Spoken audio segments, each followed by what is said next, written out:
ಏನೋ ಮಾತಾಡಿ S bank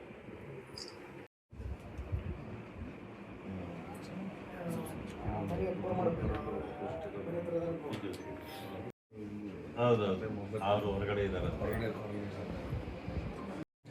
ನಂದು ಸಿಂಧನೂರಿನಲ್ಲಿ ಏನು ಕೆಲಸ ಇರಲಿಲ್ಲ. On the way to Raichur, ಅಲ್ಲಿ ಶಕ್ತಿ ನಗರದಲ್ಲಿ ನಮ್ಮ ಪಕ್ಷದ ನೂತನವಾಗಿ ಆಯ್ಕೆಯಾಗಿರ್ತಕ್ಕಂಥ ನಮ್ಮ ಪಕ್ಷದ ಅಧ್ಯಕ್ಷರ ಪದಗ್ರಹಣ ಇದೆ. ಅದಕ್ಕೆ ನಮ್ಮ ತಿಪ್ಪರಾಜ್ ಹೌಲ್ದಾರ್ ಅವರೆಲ್ಲ ಸೇರಿ ಬರಲೇಬೇಕು ಅಂತ ಹೇಳಿದ್ರಿಂದ ನಾನು ಹುಬ್ಬಳ್ಳಿಯಿಂದ ಬಂದು ರಾತ್ರಿ ಮಧ್ಯದಲ್ಲಿ ಉಳಿಯಬೇಕು ಅಂತ ಅನ್ನಿಸ್ತು. ಅದರಿಂದ ಈಗ ಮುಗಿಸಿ ಈ ಕಡೆ ಬರ್ತಾ ಇದ್ದೇನೆ. ಬರುವಾಗ ನಮ್ಮ ಕಾರ್ಯಕರ್ತರು, ನಮ್ಮ ಮುಖಂಡರನ್ನ ನಾನು ಆಗಾಗ ಎಲ್ಲೇ ಬಂದರೂ ಭೇಟಿ ಆಗ್ತಕ್ಕಂಥದ್ದು ಒಂದಿದೆ. ಅದರಲ್ಲೂ ಈ ಪರಿಶಿಷ್ಟ ಜಾತಿ ವರ್ಗಗಳು, ದಲಿತ ಸಮುದಾಯವನ್ನು ಪ್ರೀತಿ ವಿಶ್ವಾಸ ಕೊಡ್ತಕ್ಕಂಥವರನ್ನು ನಾವು ದಲಿತರಲ್ಲಿ ನೋಡಲೇ ಇಲ್ಲ ಇದುವರೆಗೂ. ಕಾಂಗ್ರೆಸ್ಸಲ್ಲಿ ನಾವು ಹೇಳ್ತೇವೆ ಅನ್ಯಕೋಮಿನವರು ಅಂದರೆ ಮುಂದುವರೆದ ಸಮುದಾಯಗಳ ಮುಖಂಡರು ಯಾರೇ ಇರಲಿ, ಅವರಿಗಿಂತ ಮುಂದಕ್ಕೆ ಹೋಗ್ಬಿಟ್ಟಿದ್ದಾರೆ ದಲಿತ ನಾಯಕರು. ಇವರಾದರೂ ಬೇರೆಯವರು ನಮ್ಮನ್ನು ಪ್ರೀತಿ ಆದರೂ ಮಾಡ್ತಾರೆ. ದಲಿತ ನಾಯಕರ ಪ್ರೀತಿ ದಲಿತರಿಗೆ ಇಲ್ಲದೆ ಆಗ್ಬಿಟ್ಟಿದೆ ರಾಜ್ಯದಲ್ಲಿ. ಆ ಕಾರಣದಿಂದ ಆ ಸ್ಥಾನವನ್ನು ತುಂಬಬೇಕು ಅನ್ನೋದು ನನ್ನ ಅಭಿಲಾಷೆ.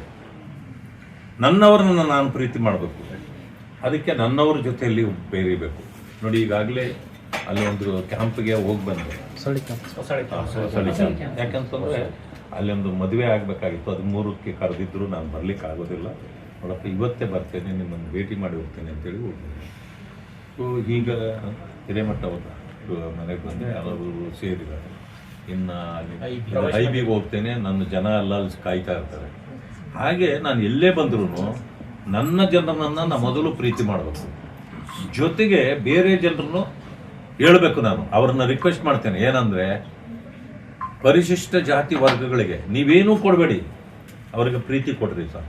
ಯಾಕಂದ್ರೆ ಅವರು ಪ್ರೀತಿಗೆ ಬಾಧ್ಯರಾಗಬೇಕಲ್ಲ. ಆ ಕಾರಣದಿಂದ ಈ ರೀತಿ ದಳ ಸಮುದಾಯಗಳನ್ನು ಗುರುತಿಸಿ ಭಾರತೀಯ ಜನತಾ ಪಕ್ಷದ ಕಡೆಗೆ ಅವರನ್ನು ತಂದು ಬೇಕು. ಯಾಕೆ ಅಂತಂದರೆ ನಮಗೆ ದೇಶ ಮುಖ್ಯ. ದೇಶ ಸುಭದ್ರವಾಗಿದ್ದರೆ ಎಲ್ಲರ ಬದುಕು ಸುಭದ್ರವಾಗಿರುತ್ತೆ. ಎಲ್ಲರ ಬದುಕು ಸುಭದ್ರವಾಗಿದ್ದರೆ ಅದಾದ ನಂತರ ಜಾತಿ ಧರ್ಮ ಎಲ್ಲವೂ ಬರ್ತವೆ. ದೇಶ ಸುಭದ್ರವಾಗಿದೆ ಇಲ್ಲ.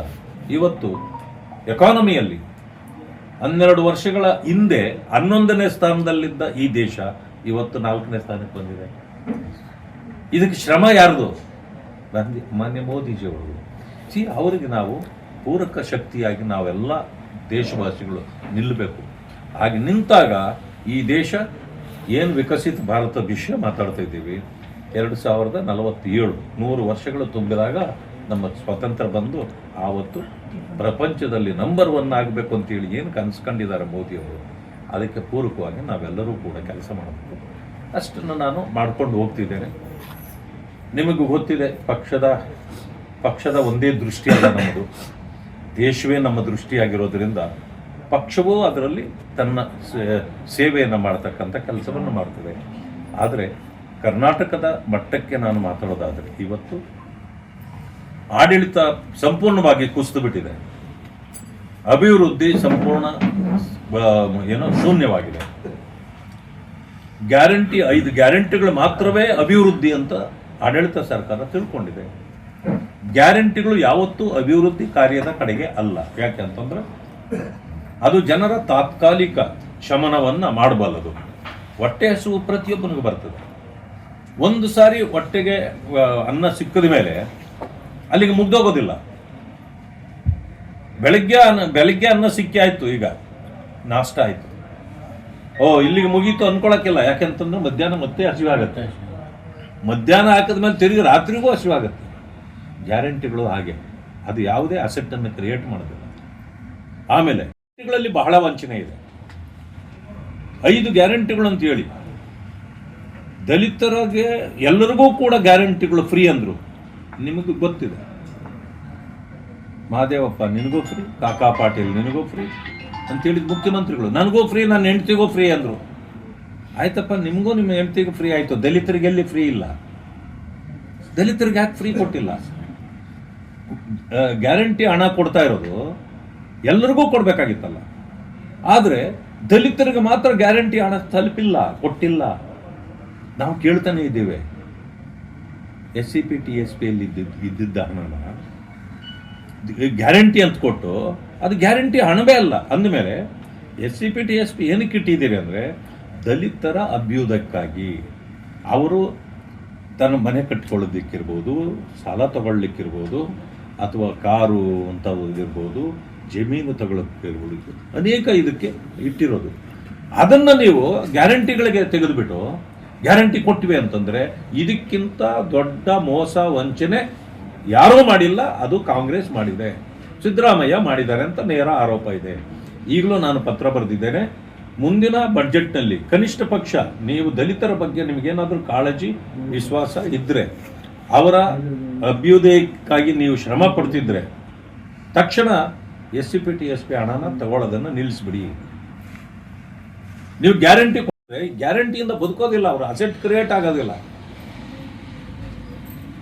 ಎಲ್ಲರಿಗೂ ಕೊಡೋ ಹಣ ಅವ್ರಿಗೂ ಕೊಡಿ, ಕೊಡ್ಲಿಕ್ಕಾಗಿಲ್ಲ ಅಂದ್ರೂ ಪರವಾಗಿಲ್ಲ. ನೋಡಿ ಇನ್ನೊಂದು ಎಂಥ ಮೋಸ ನೋಡಿ, ಶಕ್ತಿ ಯೋಜನೆಯಲ್ಲಿ ಹೆಣ್ಣು ಮಕ್ಕಳನ್ನು ನೀವು ಬಸ್ನಲ್ಲಿ ಓಡಾಡಲಿಕ್ಕೆ ಫ್ರೀ ಅಂದಿದ್ದೀರಿ.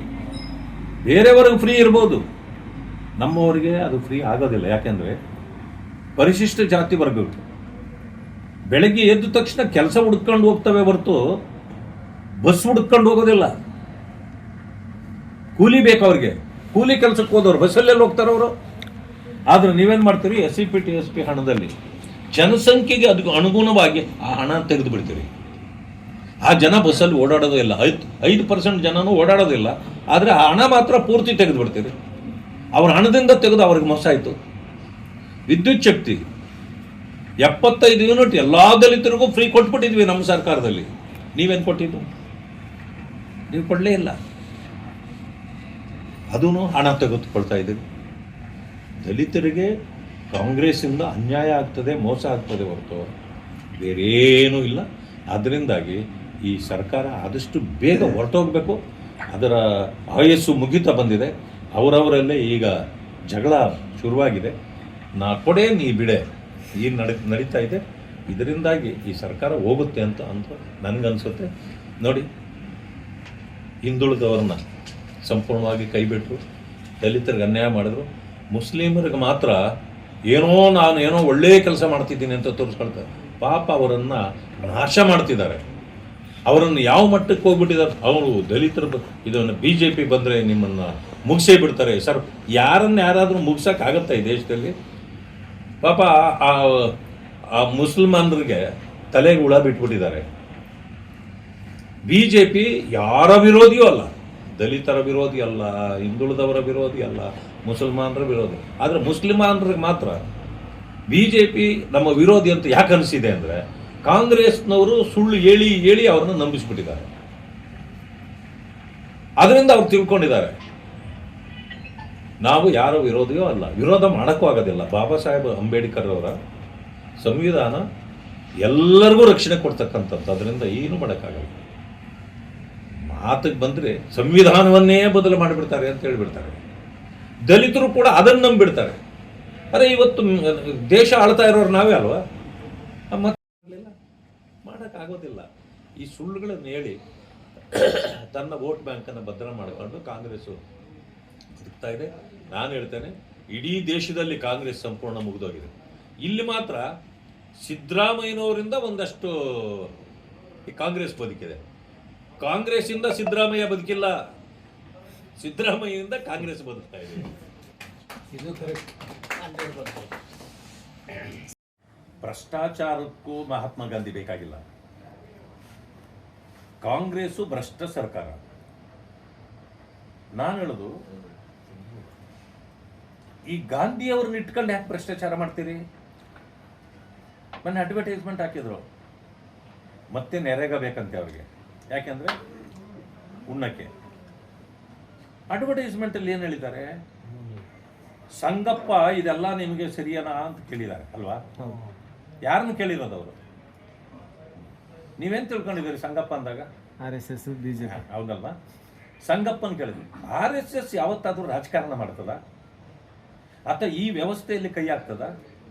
ಅರೆ ನೀವು ಸಂಗಪ್ಪನ ಯಾಕೆ, ನಾನು ಮುಖ್ಯಮಂತ್ರಿಗಳಿಗೆ ಕೇಳಿದೆ, ನೀವು ಸಂಗಪ್ಪನ ಯಾಕೆ ಪ್ರಶ್ನೆ ಮಾಡ್ತೀರಿ? ನುಂಗಪ್ಪನ ಬಗ್ಗೆ ಮಾತಾಡಿ ಅಂತ ಹೇಳಿ. ನುಂಗಪ್ಪ ಯಾರು? ಕಾಂಗ್ರೆಸ್ನವರು. ವ್ಯವಸ್ಥೆಯಲ್ಲಿರೋರು ಅವರೇ, ಈಗ ನುಂಗ್ತಾ ಇರೋರು ಅವರೇ. ಸಂಗಪ್ಪನ ಬಿಟ್ಬಿಡ್ರಿ, ನುಂಗಪ್ಪನ ಬಗ್ಗೆ ಮಾತಾಡ್ರಿ ಅಂತ. ನೀವು ಭ್ರಷ್ಟಾಚಾರ ಮಾಡಲಿಕ್ಕೂ ಮಹಾತ್ಮ ಗಾಂಧಿ ಹೆಸರೇ ಬೇಕು ಅಂತಂತಂದ್ರೆ ಏನಿದು? ಅದಕ್ಕೆ ನಾವು ತೆಗೆದು ಬಿಟ್ಟಿದ್ದೀವಿ. ಆದರೆ ನೀವು ಹೇಗೆ ಮಹಾತ್ಮ ಗಾಂಧಿ ನೆರೇಗಾ ಅಂತ ಮಾಡಿದ್ರಿ, ನ್ಯಾಷನಲ್ ರೂರಲ್ ಎಂಪ್ಲಾಯ್ಮೆಂಟ್ ಗ್ಯಾರಂಟಿ ಮಾಡಿದ್ರಿ. ಅದನ್ನು ಸೇರಿದಾಗ ನೆರೇಗಾ ಆಗಿದ್ದು. ನಾವೇನು ಮಾಡಿದ್ವಿ? ವಿಕಸಿತ್ ಭಾರತ್ ಗ್ಯಾರಂಟಿ, ರೋಜ್ಗಾರ್ ಆಜೀವಿಕಾ ಮಿಷನ್ ಗ್ರಾಮೀಣ ಮಾಡಿದ್ವಿ. ನಾವು ಜೋಡಿಸಿದ್ವಪ್ಪ. ನಾವೇನು ಮಾಡಲಿ? ನಾವೇನು ರಾಮನ ಹೆಸರನ್ನು ತಂದ್ವಿ, ಅದನ್ನು ಜೋಡಿಸಿದಾಗ ರಾಮೋದ್ಭವ ಆಗ್ಬಿಟ್ಟಿದೆ. ಬಿತ್ತಪ್ಪ ಕಾಂಗ್ರೆಸ್ನವರು ಅಂಡಿಗೆ ಬೆಂಕಿ. ನಾವೇನ್ ಮಾಡಲಿ? ರಾಮನ್ ಕಟ್ಟದೇನೆ ನಿಮಗೆ ಬೆಂಕಿ ಬಿದ್ದರೆ ಏನು ಮಾಡಬೇಕು? ನಿಮಗೆ ಹಿಂದುತ್ವದ ವಿರೋಧಿಗಳು ನೀವು ಅಂತ ಹೇಳಲೇಬೇಕಲ್ಲ. ಅಷ್ಟೇ ಆಗಿರೋದು. ಅದರಿಂದಾಗಿ ಇದರಲ್ಲಿ ಆದ ಮಿಸ್ಟೇಕ್ ಏನು? 100 ದಿನ ಕೆಲಸ ಇದ್ದಿದ್ದು 125 ದಿನ ಕೊಟ್ಟಿದ್ದೀವಿ. ನೀವು 3-4 ತಿಂಗಳಾದರೂ ದುಡ್ಡು ಕೊಡ್ತಿರ್ಲಿಲ್ಲ. 15 ದಿವಸದೊಳಗೆ, ನಾವು 7ರಿಂದ 15 ದಿವಸದೊಳಗೆ ದುಡ್ಡು ಅವನ ಅಕೌಂಟ್ಗೆ ಹೋಗಲೇಬೇಕು ಅಂತ ಮಾಡಿದ್ವಿ. ನೀವು ಯಂತ್ರಗಳಲ್ಲಿ ಕೈಯಲ್ಲಿ ಕೆಲಸ ಮಾಡಿ ಕಾಂಟ್ರಾಕ್ಟ್ ಕೊಟ್ಟು ಜನರ ಪಟ್ಟಿ ಮಾಡಿ ದುಡ್ಡು ಇಸ್ಕೊಳ್ತಾ ಇದ್ರಿ. ಈಗ ಅದೆಲ್ಲ ಆಗೋದಿಲ್ಲ. ತಮ್ಮ ಇಂಪ್ರೆಷನ್ ಇದ್ದರೆ ಅವನು ಕೆಲಸ ಮಾಡ್ತಾನೆ, ಇಲ್ಲ ಅಂತಂದ್ರೆ ಇಲ್ಲ. ಎಲ್ಲ ಖಾತ್ರಿ ಮಾಡಿದ್ದೀವಿ, ಇನ್ನಷ್ಟು ಬಿಗಿಗೊಳಿಸಿದ್ದೀವಿ, ಅವನಿಗೆ ಅನುಕೂಲ ಮಾಡಿದ್ದೀವಿ. ನಿಮಗೇನು ಸಮಸ್ಯೆ? ಒಂದೇ ಒಂದು ಸಮಸ್ಯೆ. 9-10% ಇತ್ತು, ಈಗ 60-40. ಇಷ್ಟೇ ತಾನೇ ನಿಮ್ಮ ಪ್ರಾಬ್ಲಮ್ಮು? ನಾನು ಹೇಳೋದು, ಎಲ್ಲ ಸ್ಕೀಮ್ ಸರ್ಕಾರದಿಂದ ಕೇಂದ್ರದಿಂದ ಬರೋದು ಎಲ್ಲಕ್ಕೂ 40-60 ಇದೆ. ಇದೊಂದಕ್ಕೆ ಮಾತ್ರ 90-10. ಆದರೆ ಕೇಂದ್ರ ಸರ್ಕಾರದಿಂದ ಬರೋ ಹಣಕ್ಕೆ ಜವಾಬ್ದಾರಿ ಇರಲಿಲ್ಲ. ಆ ಜವಾಬ್ದಾರಿಯನ್ನು ನಿಮ್ಮ ತಲೆ ಮೇಲೆ ಹಾಕಬೇಕಾದ್ರೆ ನಿಮ್ಮದು ಪಾರ್ಟಿಸಿಪೇಷನ್ ಬೇಕು. ಆವಾಗ ನೀವು 40% ಕೊಡೋದ್ರಿಂದ ಅರೆ ಈ ಕೆಲಸ ಸರಿಯಾಗಿ ಆಗಬೇಕು ಅಂತ ನೀವೇ ಅದನ್ನು ಸರಿದಾರಿಗೆ ತರ್ತೀರಿ. ಆ ಉದ್ದೇಶಕ್ಕೆ ಮಾಡಿರೋದು. ಒಂದು ಸಮಯ ಅದರಿಂದ ನಿಮಗೆ ಅನ್ಯಾಯ ಆಗುತ್ತೆ ನಮಗೆ ಅನ್ನೋದಾದರೆ ಕೇಳಿ, ನಮಗೆ ಇದರಿಂದ ನಾವು ಇಷ್ಟು ಹಣ ಹಾಕೋಕ್ಕಾಗೋದಿಲ್ಲ, ನೀವೊಂದು ಸ್ವಲ್ಪ ಹೆಚ್ಚು ಮಾಡಿರಿ ಕೇಳೋದು. ಇದು ಬೇಡವೇ ಬೇಡ ಅನ್ನೋಕ್ಕೆ ನೀವ್ಯಾರು? ಕೇಂದ್ರ ಸರ್ಕಾರ ತನಗೆ ಬೇಕಾದ ತೀರ್ಮಾನಗಳನ್ನು ಅದು ತಗೊಳ್ತದೆ. ಈ ಪ್ರಜಾಪ್ರಭುತ್ವ ವ್ಯವಸ್ಥೆಯಲ್ಲಿ, ಅದರಲ್ಲೂ ಒಕ್ಕೂಟ ವ್ಯವಸ್ಥೆಯಲ್ಲಿ ಕೇಂದ್ರ ಸರ್ಕಾರದ ನಡೆಯನ್ನು ರಾಜ್ಯ ಸರ್ಕಾರಗಳು ಸ್ವಾಗತಿಸಬೇಕೇ ಹೊರತು ವಿರೋಧಿಸಬಾರ್ದು. ಅದು ಸೋಲಿಕ್ಕೆ ಕಾರಣ ಅನ್ನುವಂಥದ್ದು ನಮ್ಮ ಪಕ್ಷ ಬೆಳೀತಾ ಇರ್ತಕ್ಕಂಥ ಪಕ್ಷ ಅಲ್ವಾ? ಕಾಂಗ್ರೆಸ್ಸು ಅದರ ಗ್ರಾಫ್ ತಳಗಡೆಗೆ ಬರ್ತಾ ಇದೆ, ನಮ್ಮದು ಮೇಲೆ ಇರ್ತಾ ಇದೆ. ಎಲ್ಲೆಲ್ಲಿ ಇರಲಿಲ್ವೋ ಈಗ ಅಲ್ಲೆಲ್ಲ ಬೇರು ಬಿಟ್ಟಿದೆ. ಈ ಸಾರಿ ಇಲ್ಲಿ ಕಮಲ ಅರಳುತ್ತೆ, ನಾಯಕತ್ವನೂ ಇರುತ್ತೆ.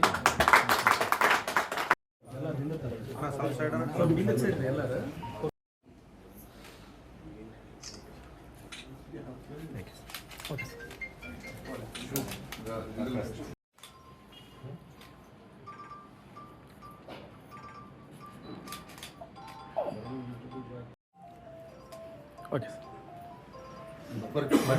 ಸರ್.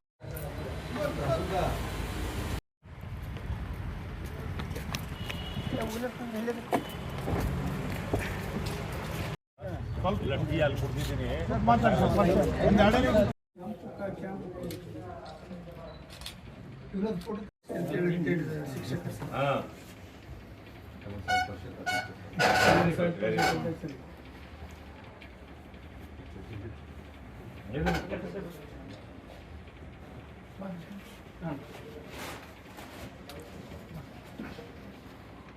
ಸರ್ ನೋಡ್ರಿ.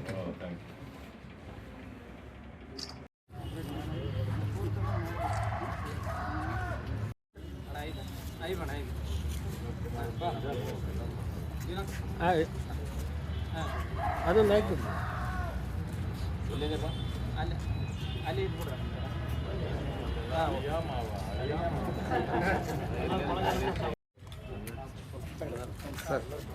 ಹೇಗಿದ್ದೀರಿ ಸರ್? ನಾನು ರಾಯಚೂರಿಗೆ ಹೊಂಟಿದ್ದೆ, ನಮ್ಮ ಬರ್ತಾ ಮಾರ್ಗದಲ್ಲಿ ನಾವೆಲ್ಲ ಒಟ್ಟಿಗಿದ್ದವ್ರೆ.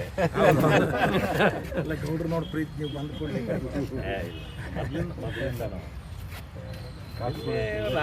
ರಾಜಕೀಯ ಬೇರೆ. ಇನ್ನೊಂದು ಸಾರಿ ಬಂದಾಗ